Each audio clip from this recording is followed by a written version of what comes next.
사르밧 과부는 하나님의 종 엘리야에게 순종한 결과 먹고 사는 문제가 해결됐습니다. 사르밧 과부뿐만 아니라 온 일가 친척들까지도 먹고 살았습니다. 통의 가루가, 병의 기름이 계속해서 나왔기 때문입니다. 하나님께서 이렇게 해 주신 것입니다. 그렇지만 새롭게 나타나는 문제가 있었습니다. 그것은 사르밧 과부의 먹고 사는 문제가 해결되자 그녀의 심령이 계속해서 먹고 사는 데만 머물게 되는 문제였습니다. 또 이 문제는 욕심이 생겨나서 흉년이 끝난 다음에도 하나님을 이용하고자 하는 마음이 포함된 문제였습니다. 우리가 교회 다니고 있는 이유, 목적과 비슷하지요. 이렇듯 우리 삶은 문제의 연속인 것입니다. 어떤 시인의 시처럼 한 슬픔이 문을 닫으면 또 한 슬픔이 문을 여는 것과 같은 것입니다. 한 문제가 해결되고 나면 또 한 문제가 생겨나게 되는 것입니다. 내 심령이 먹고 사는데 머물지 않고 새로워지는 문제. 나가는 말 부분에서 다시 말씀드리겠지만 신앙생활을 성숙하고 안정되게 유지해 나가는 데 있어서 너무나도 중요한 문제입니다. 또 우리 모두가 하나님의 축복 가운데 거하는 데 있어서 아주 중요한 문제가 되는 것입니다. 그렇다면 본문은 내 심령이 새로워지기 위해서 어떻게 해야 한다고 가르쳐 주고 있을까요? 차례대로 상고해 봅니다. 먼저 17절, 18절입니다. 이 일 후에 그 집 주모되는 여인의 아들이 병들어 증세가 심히 위중하다가 숨이 끊어진지라. 여인이 엘리야에게 이르되 하나님의 사람이여 당신이 나로 더불어 무슨 상관이 있기로 내 죄를 생각나게 하고 또 내 아들을 죽게 하려고 내게 오셨나이까. 당황스러운 일이 벌어졌지요. 사르밧 과부의 아들이 죽은 것입니다. 하나님의 종을 잘 섬기는 가정은 잘 돼야 맞습니다. 상식적인 성경의 가르침이지요. 그런데 생명보다 더 귀한 하나밖에 없는 아들이 죽어버린 것입니다. 왜 죽었을까요? 아니 죽게 만드셨을까요? 그것은 그녀의 죄가 생각났음에도 불구하고 그 죄를 회개하지 않았기 때문입니다. 18절에서 나로 더불어 무슨 상관이 있기로 내 죄를 생각나게 하고 이렇게 말한 것을 보면 엘리야가 함께 있는 동안에 하나님의 말씀을 가르쳐 주었다는 것을 알 수 있습니다. 그 당시 이스라엘의 제약상도 잘 가르쳐 주었을 것이고 비록 이방 나라 사람일지라도 바알신과 아세라 목상과 같은 우상을 섬기면 죄라고 가르쳐 주었을 것입니다. 그리고 특별히 지금 그 죄값으로 인해서 이스라엘 땅이 가뭄이라는 흉년이라는 재앙을 만난 것이라고 가르쳐 주었을 것입니다. 이렇게 배워가면서 자연스럽게 자신의 죄가 떠올랐겠지만 그 죄를 즉각적으로 회개하지 않고 그냥 버티다가 귀한 아들이 죽게 된 것입니다. 간단하게 말씀드리자면 기회가 많았는데도 끝까지 회개하지 않아서 회개시키려고 하나님께서 징계를 내리셨다 하는 것입니다. 사르밧 과부는 아들이 죽었을 때 무슨 죄가 생각났을까요? 보통 주경신학자들은 세 가지 죄가 생각났을 것이라고 합니다. 첫째, 그동안 우상을 섬긴 죄, 모르고 지은 죄도 죄는 죄인 것입니다. 둘째, 하나님의 종을 처음과 달리 무시한 죄. 처음에는 현실적으로 먹고 살게 해준 하나님의 종이 좋았습니다. 존경하고 순종했습니다. 하지만 시간이 지나면서 엘리야를 섬기는 것이 귀찮고 간섭받는 것이 싫었습니다. 또 엘리야의 인간적인 단점을 발견하고 실망했으며 처음과는 달리 짐처럼 느끼며 불편해했습니다. 즉 3년 반이나 제일 좋은 다락방에서 섬겼으면 됐지 언제까지 섬겨야 되냐 하는 불만이 생겼다는 것입니다. 먹고 살만하니까 변한 것입니다. 그래서 신앙생활을 하는 데 있어서 절대적으로 필요한 것이 기억력이라고 하는 것입니다. 셋째, 지적해준 자기 결점을 고치려고 하지 않은 죄. 엘리야가 함께 살면서 사르밧 과부의 잘못을 볼 때마다 가르치며 그 잘못된 점을 지적해 주었으나 고치지 않았습니다. 어떻게 아느냐 하면 병으로 아들이 죽은 다음에 내 아들을 죽게 하려고 오셨습니까? 하며 대들고 따지고 원망한 것으로 보아 알 수 있는 것입니다. 그러니 사람 자체가 얼마나 못된 것입니까? 고쳐야 할 것이 많은 여자였던 것입니다. 사랑하는 여러분, 혹시 설교를 들으면서 생각나는 죄가 있으십니까? 그러면 회개하십시오. 그렇지 않으면 톡톡히 그 죄값을 치르게 됩니다. 그리고 회개한다는 것을 잘 이해하셔야 합니다. 제가 예를 한번 들어보겠습니다. 잘 한번 들어주세요. A라고 하는 사람이 B라고 하는 사람을 미워한다고 칩시다. A라고 하는 사람이 회개한다는 것이 어떻게 하는 것입니까? 한번 답해 보세요. 미워하는 것을 그냥 멈추는 것이 회개입니까? 하나님께서 간절히 원하시고 바라시는 회개는 사랑하는 데까지 가는 것입니다. 따라해 볼까요? 하나님께서 미워하는 것을 멈추는 것을 넘어 사랑하기까지 원하신다. 날 위한 하나님의 음성으로 들으실 수 있기를 바랍니다. 이런 식으로 하나님께서 원하시는 회개를 해야 내 심령이 새롭게 될 수 있는 것입니다. 따라해 볼까요? 심령이 새로워지려면 회개해야 한다. 19절, 20절입니다. 엘리야가 저에게 그 아들을 달라 하여 그를 그 여인의 품에서 취하여 안고 자기의 거처하는 다락에 올라가서 자기 침상에 누이고 여호와께 부르짖어 가로되 나의 하나님 여호와여 주께서 또 내가 우거하는 집 과부에게 재앙을 내리사 그 아들로 죽게 하셨나이까 하고. 엘리야는 사르밧 과부가 돌변해서 자신에게 심하게 따지고 드니 하나님께 기도할 수밖에 없었습니다. 하나님께서 사랑하는 자는 징계에 징계, 환난에 환난을 계속해서 주십니다. 하나님이 엘리야를 사랑하셔서 고난 위에 고난을 내린 것이며 환난과 시험으로 연단시키시고 있는 것입니다. 왜죠? 환난이 없으면 연단도 안 되기 때문입니다. 그리고 이것은 사르밧 과부에게도 동일하게 적용되고 있는 것입니다. 이 환난 중에 엘리야는 하나님께 부르짖어 하나님께 더 가까이 나아갈 기회가 된 것이고 하나님만 의지하게 된 것입니다. 앞으로 있을 갈멜산 전투도 염두에 두신 것입니다.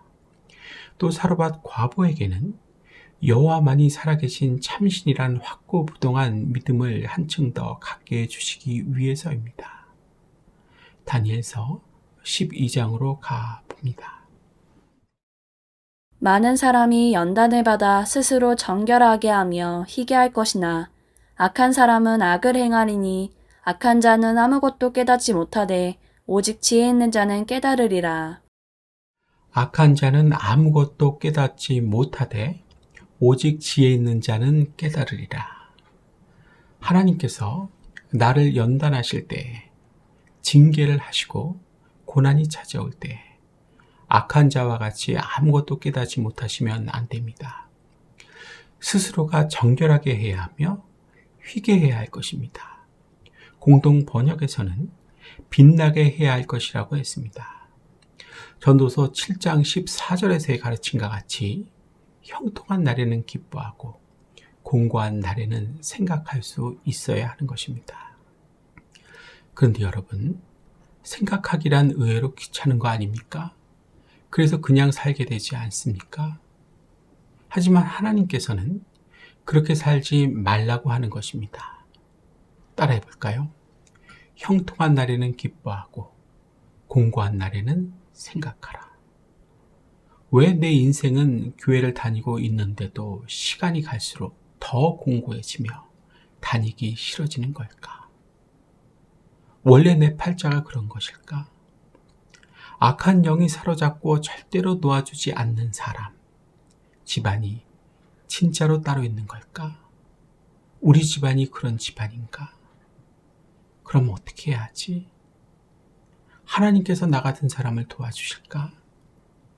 사실 다른 사람들도 나를 좋아하지 않는데 이렇게 열심히 생각하는 것입니다.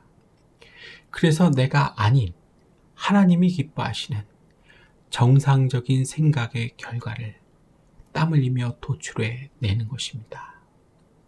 멍한 채로, 멍한 생각의 결과로 살아가면 재앙을 받습니다. 예레미야 6장에서 이것을 가르쳐주고 있습니다. 땅이여 들으라. 내가 이 백성에게 재앙을 내리리니 이것이 그들의 생각의 결과라. 그들이 내 말을 듣지 아니하며 내 율법을 거절하였음이니라. 재앙을 받을 만한 생각의 결과로 사시면 안 되는 것입니다. 하지만 우리는 어떠한 상태입니까? 생각하는 것을 귀찮아하기도 하지만 정상적인 생각을 할 수 있는 능력조차도 상당히 결여된 상태로 지내고 있습니다. 그래서 하나님께서 기뻐하시는 생각을 하기가 매우 힘이 듭니다. 단순한 즐거움, 쾌락을 추구함이 다인 것입니다. 친구를 만난다거나 맛있는 것을 먹는다거나 컴퓨터 게임을 하는 것이 다인 것입니다. 사랑하는 여러분, 생각할 수 있는 능력을 되살려내야 합니다. 그 방법은 내 말을 듣지 아니하며 내 율법을 거절하는 것에 정반대인 확실하게 순종하는 것입니다. 순종을 통해서 하나님께서 기뻐하시는 정상적인 생각을 할 수 있는 능력을 길러 나가야 합니다. 쉽지 않을 것입니다. 자꾸만 딴소리를 하게 될 것입니다. 이미 나에게 역사하고 있는, 속에 들어있는 사탄 마귀가 그렇게 만드는 것입니다. 하나님께 전적으로 매달려야 할 것입니다. 이렇게 돼야 내 심령이 새롭게 될 수 있는 것입니다. 따라해 볼까요? 심령이 새로워지려면 생각해야 한다. 21절부터 23절입니다. 그 아이 위에 몸을 3번 펴서 엎드리고 여호와께 부르짖어 가로되 나의 하나님 여호와여 원컨대 이 아이의 혼으로 그 몸에 돌아오게 하옵소서 하니 여호와께서 엘리야의 소리를 들으심으로 그 아이의 혼이 몸으로 돌아오고 살아난지라. 엘리야가 그 아이를 안고 다락에서 방으로 내려가서 그 어미에게 주며 이르되 보라 내 아들이 살았느니라. 엘리야가 그 아이 위에 몸을 3번 펴서 엎드리고 기도했다는 것은 죽은 아이를 자기 몸과 같이 사랑하고 자기가 죽은 것처럼 체휼하는 태도로 기도했다는 것을 가르쳐주고 있는 것입니다. 체휼, sympathize, 무엇입니까? 함께 아파하고 고통하는 것입니다. 엘리야가 이 태도로 기도하자 그 아이가 살아났습니다. 하나님께서 살게 해 주신 것입니다. 이것은 영적으로 죽은 사람이 있어도 포기하고 버려두지 말고 진정한 사랑을 가지고 체휼하며 기도해 주면 살아날 수 있다는 것을 가르쳐 주는 우리 모두가 반드시 알아야 하는 아주 귀한 교훈입니다. 희망이 없고 심령이 자주 병이 들고 믿음이 다 죽었어도 진정한 사랑을 가지고 체휼하며 기도해 주면 다시 살아날 수 있다는 것입니다. 믿고 실천하며 살아가실 수 있기를 축복합니다. 여기에서 우리는 한 가지 아주 원론적인 문제에 봉착하게 됩니다. 그 원론적인 문제를 제가 드립니다. 당신이 예수님을 믿고 교회를 다니는 목적을 생각해 보세요 하는 문제입니다. 답은 뭐가 되어야 하겠습니까? 잘 먹고 잘 살기 위해서입니다. 돈을 많이 벌고 성공하고 싶어서입니다. 이런 게 답이 돼야 하겠습니까? 아니죠. 이런 것들이 나를 교회 다니게 하는 목적이 되면 앞으로 몇 년 못 갑니다. 웃음은 보이지 않을 것이고 후회와 불만이 나타날 것입니다. 이런 것들이 목적이라면 교회에 다니는 것보다 입시 학원에 다시 다니는 것이 훨씬 나은 판단입니다. 그래서 좋은 대학에 들어가고 좋은 직장에 취직해서 높은 연봉을 받는 것입니다. 그래야 그 목적을 이룰 수 있습니다. 그렇겠죠. 수없이 많은 사람들이 잘못된 판단을 해서 교회에 다니는 것을 보게 됩니다. 얼굴을 보면 다 나타납니다. 대화를 해봐도 하나님의 영광은 없습니다. 오직 자기의 영광만 있습니다. 그래서 자기만 보이는 것이고 그렇게 바빠야 하고 여유가 없으며 불안한 것입니다. 강팍해지는 것입니다. 이런 분들에게 꼭 필요한 말씀이 있습니다. 로마서 8장입니다. 육신을 따르는 자는 육신의 일을, 영을 따르는 자는 영의 일을 생각하나니 육신의 생각은 사망이요 영의 생각은 생명과 평안이니라. 육신의 생각은 하나님과 원수가 되나니 이는 하나님의 법에 굴복하지 아니할 뿐 아니라 할 수도 없음이라. 육신의 생각, 자신의 영광을 구하려고 하는 생각입니다. 이 생각으로 사신다면은 하나님과 서로 원수가 되는 것입니다.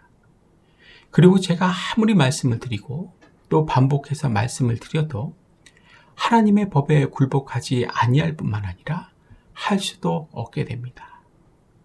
실로 엄청난 결과를 초래하고 있는 것입니다. 사랑하는 여러분, 교회에 다니는 목적은 하나님께 영광입니다. 육신의 생각, 자신에게 영광이 아닙니다. 그래서 자신에게 영광을 돌리려고 하는 사람은 먼저 하나님의 나라와 하나님의 의를 구하는 것이 그렇게도 안 되고 어려운 것입니다. 이해하기 쉽도록 말씀드리자면 전도하고 헌금하는 것이 그렇게도 부담이 되고 싫은 것입니다. 차분하게 한번 생각해 보십시오. 어떻게 되려고 이렇게 자신의 영광을 구하시며 사십니까? 하나님이 살아계심을 믿으시죠? 겁나지 않으십니까? 두렵지 않으십니까? 그래서 평안이 없는 것입니다. 기쁨도, 참된 만족도 없는 것입니다. 아무도 눈에 들어오지 않고 오로지 나만 보이는 것입니다. 하나님의 영광을 위해서 사십시오. 교회 안에서는 희망이 없고 심령이 자주 병이 들고 믿음이 다 죽어가는 사람들을 위해 진정한 사랑을 가지고 체휼하며 기도해 주며 사십시오. 교회 밖에서도 같은 심정, 같은 모습으로 사십시오. 이렇게 사는 것이 하나님의 영광을 위해서 사는 심리적인 바탕이 되는 것입니다. 내 백성이 지식이 없어서 망한다고 했습니다. 어디에 기록된 말씀입니까? 호세아서 4장이지요. 다 잘 아시는 말씀이지만 말씀 다시 한번 봅니다. 내 백성이 지식이 없으므로 망하는도다. 내가 지식을 버렸으니 나도 너를 버려 내 제사장이 되지 못하게 할 것이요. 내가 내 하나님의 율법을 잊었으니 나도 내 자녀들을 잊어버리리라. 한마디로 어떠한 지식입니까? 하나님의 영광을 위해서 살지 않고 자신을 위해서 살면 망한다는 지식입니다. 고집을 부려서는 안 됩니다. 개가 토한 것을 다시 먹는 것과 같이 반복하시면 안 됩니다. 앞으로는 자기 자신이 아닌 하나님의 영광을 위해서 사는 것입니다. 이렇게 살 때 내 심령이 새롭게 될 수 있는 것입니다. 따라해 볼까요? 심령이 새로워지려면 하나님의 영광을 위해서 살아야 한다. 기억하십시오. 자신을 위해 육신의 생각으로 자기의 영광을 구하며 사는 사람은 아무리 교회에 헌신 봉사해도 그 심령은 새로워질 수 없습니다. 기초가 이기심이기 때문에 그런 것입니다. 마지막 24절입니다.